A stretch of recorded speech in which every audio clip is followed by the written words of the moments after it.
All right, friends, buckle up because this is the story of how I discovered my wife's secret girlfriend getaways were anything but innocent. It all started when I stumbled upon a revelation that would leave you scratching your heads and reaching for your pitchforks. So picture this. My wife Emily and I have been married for 5 blissful years. Or so I thought. We met by chance. I was sitting in a cozy little cafe during my lunch break, desperately trying to avoid the pile of work waiting for me back at the office. As I sipped on my cappuccino, I couldn't help but notice a woman sitting alone at a nearby table. She had this captivating smile that could light up a room. Feeling a surge of courage, I decided to make my move. I casually strolled over and asked if the seat across from her was taken. She looked up, slightly surprised, and gestured for me to sit down. Score. We started chatting, and it turned out we had a lot in common. We both hated Mondays, loved cheesy movies, and had an unhealthy obsession with cats. It was like we were 2 peas in a pod. As our conversation flowed effortlessly, I couldn't help but be drawn to her infectious laughter. It was like music to my ears, drowning out the noise of the cafe. We exchanged stories and jokes, each one funnier than the last. It felt like we were in our own little comedy club. Time flew by, and before we knew it, our lunch breaks were coming to an end. Reluctantly, we exchanged numbers and promised to meet up again soon. As I walked back to the office, a goofy grin plastered on my face. I couldn't help but feel like I had just stumbled upon something truly special. Days turned into weeks, and weeks turned into months. Our casual lunchtime encounter had blossomed into a full-blown romance. We explored new restaurants together, went on weekend getaways, and even survived a disastrous attempt at cooking a fancy dinner together. Let's just say the fire alarm got quite the workout. Naturally, after all this, we got married. Emily's job as an executive at a tech firm often left her stressed and in need of some girl time, as she put it. I didn't mind at all, in fact, I encouraged it. Everyone needs a break, right? These getaways happened every few months, and I was always cool with it. Her so-called girlfriends would rent a fancy cabin, hit the spa, and just relax. Emily would return refreshed, and our relationship benefited from it. Or so I believed. One sunny Saturday, I decided to surprise her at her favorite spa retreat, a place called Serene Haven. I had a bouquet of roses and a box of chocolates in hand, ready to surprise my hardworking wife. Little did I know, the real surprise was waiting for me. As I walked into the reception area of Serene Haven, I couldn't help but admire the posh surroundings. The marble floors, the soothing waterfall in the corner, and the impeccable service made it clear why Emily loved this place. I approached the receptionist, a young woman named Sarah, to inquire about Emily's whereabouts. "Hey there," I said with a smile. "I'm looking for my wife, Emily. She's here with her friends for a weekend getaway." Sarah looked up from her computer screen and gave me a polite smile. "Sure. Let me check for you.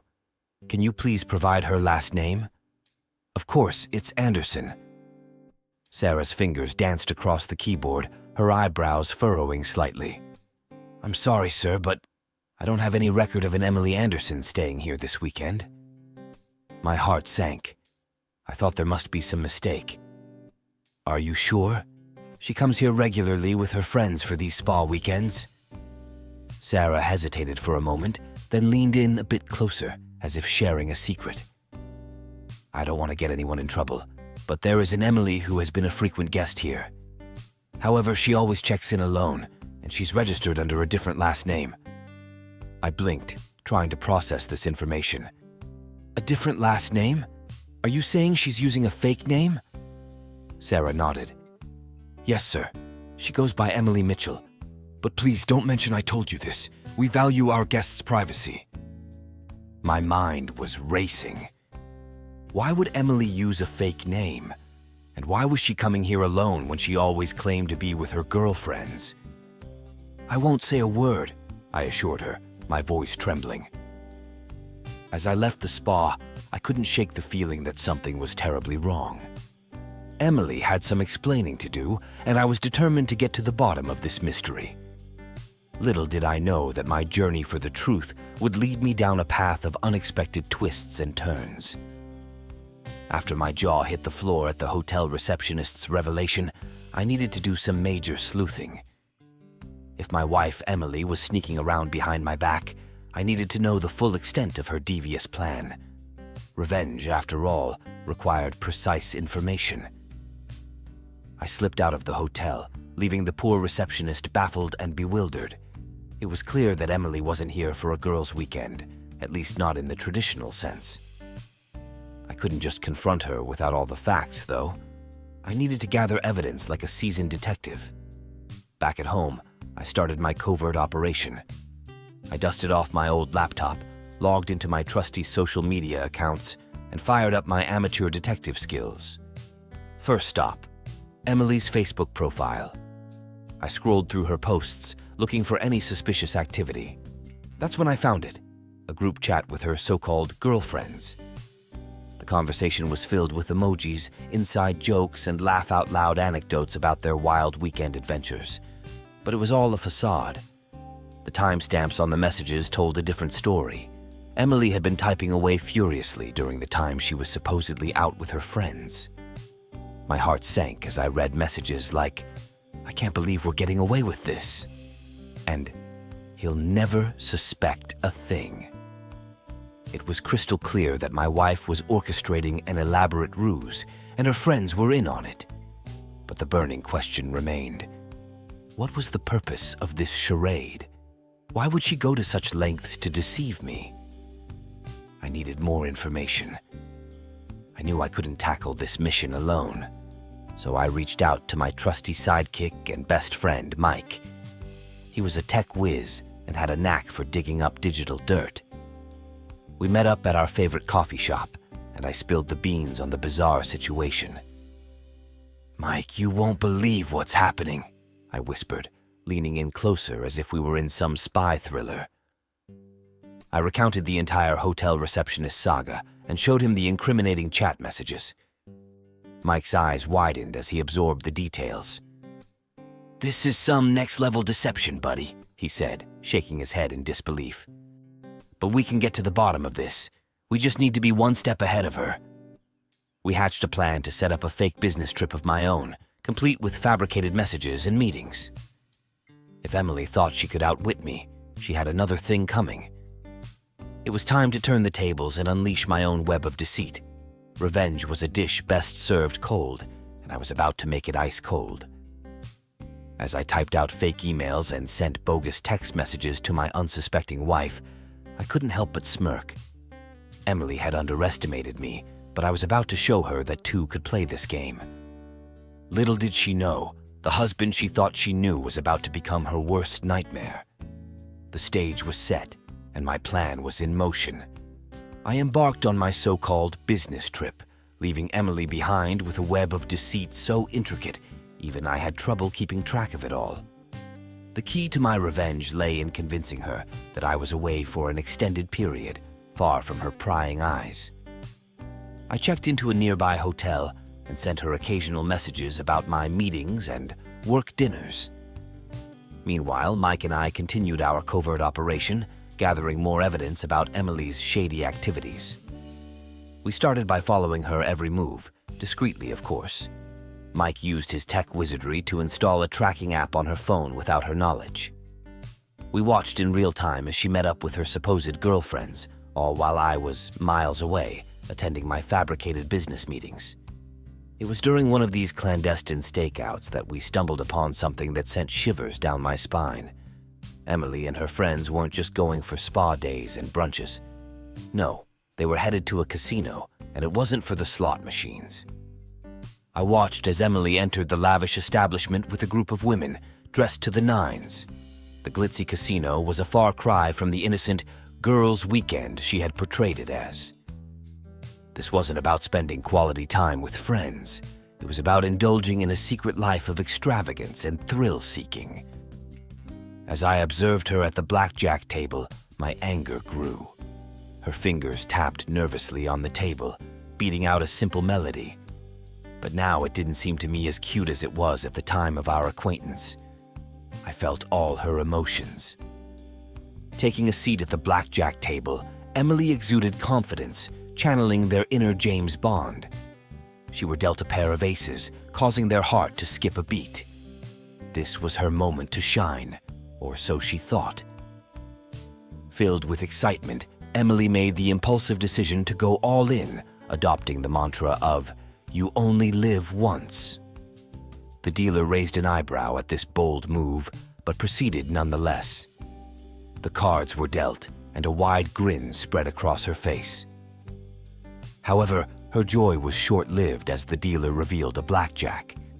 Panic and horror washed over her like a tidal wave. Flushed with embarrassment, Emily could feel the weight of the entire casino's gaze upon them. Her luck had quickly evaporated, leaving them feeling anything but fortunate.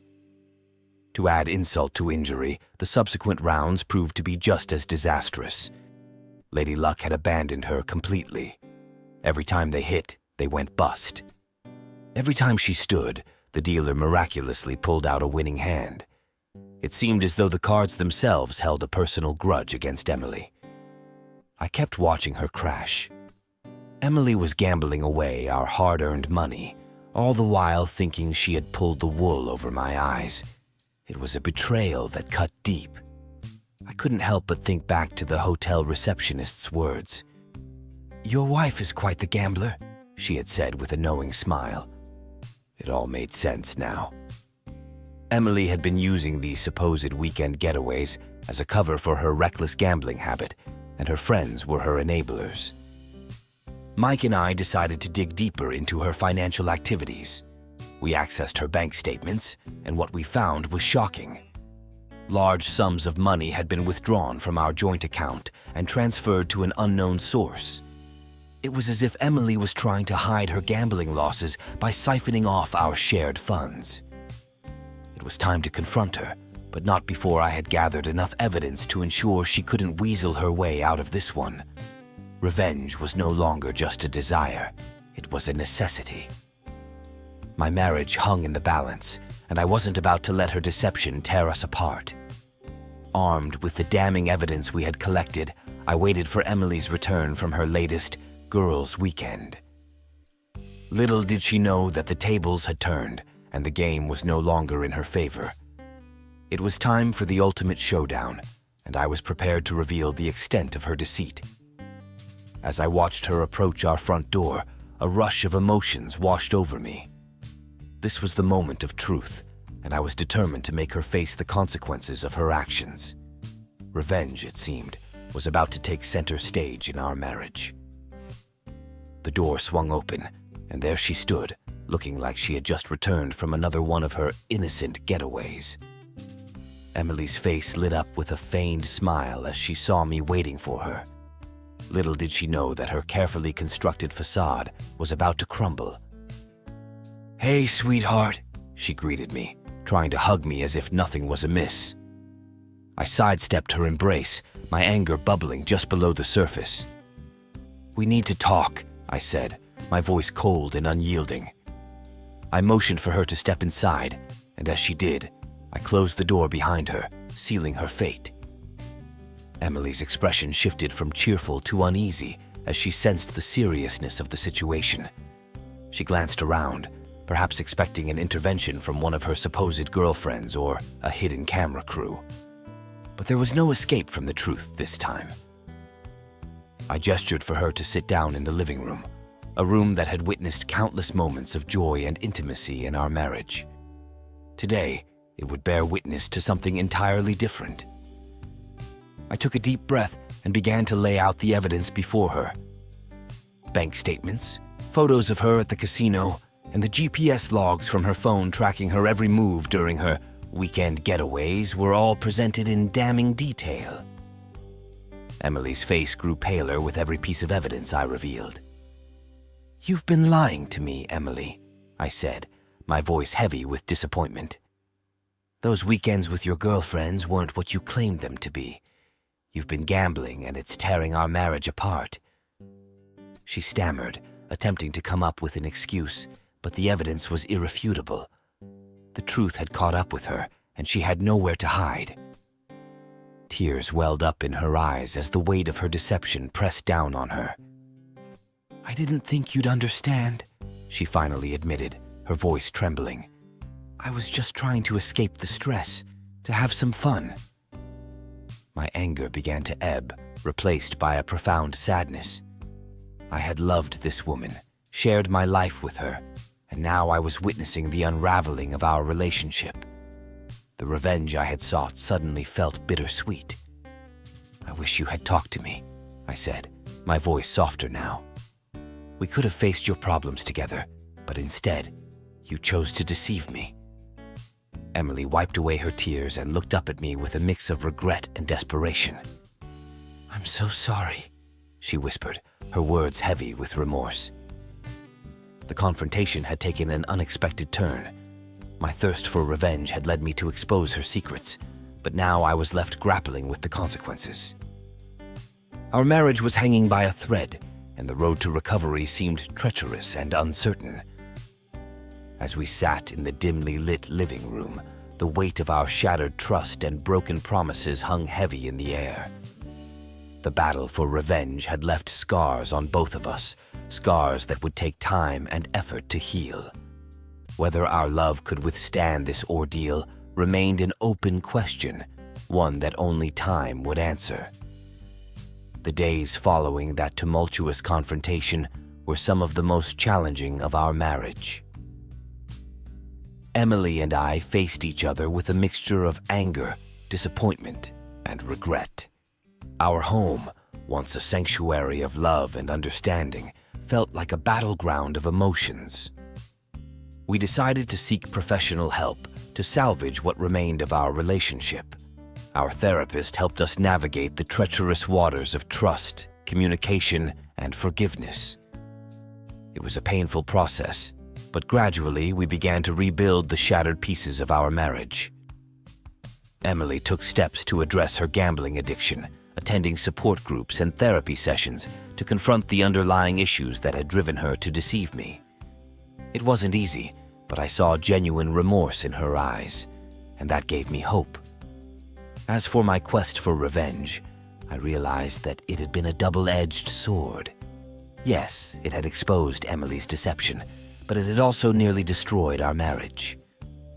I learned that revenge could be a destructive force, one that consumed not only its target, but also the one seeking it. Over time, as we worked on healing and rebuilding trust, I found it in my heart to forgive Emily. It wasn't a quick or easy process, but forgiveness was the only path forward if we wanted to salvage our relationship. One evening, as we sat on our porch watching the sunset, I took Emily's hand in mine. "We've been through a lot," I said, my voice soft and filled with emotion. "But I believe in second chances. I believe in us." Tears welled up in Emily's eyes as she squeezed my hand. "I love you," she whispered, her voice trembling. "And I'm so sorry for what I've put you through." We leaned in and shared a kiss filled with the promise of a fresh start. It was a moment of redemption, a moment where we chose to let go of the past and embrace the future together. Our journey wasn't without its challenges, but as the weeks turned into months, our love grew stronger. We rebuilt our marriage on a foundation of honesty, trust, and open communication. The scars of our past were a constant reminder of the price we had paid, but they also served as a testament to our resilience. Revenge had led me down a dark path, but it had ultimately brought us to a place of forgiveness and redemption. Our love had weathered the storm, emerging stronger than ever before. And as we sat on our porch, hand in hand, watching the stars twinkle in the night sky, I couldn't help but believe that sometimes, even the darkest moments could lead to a brighter future.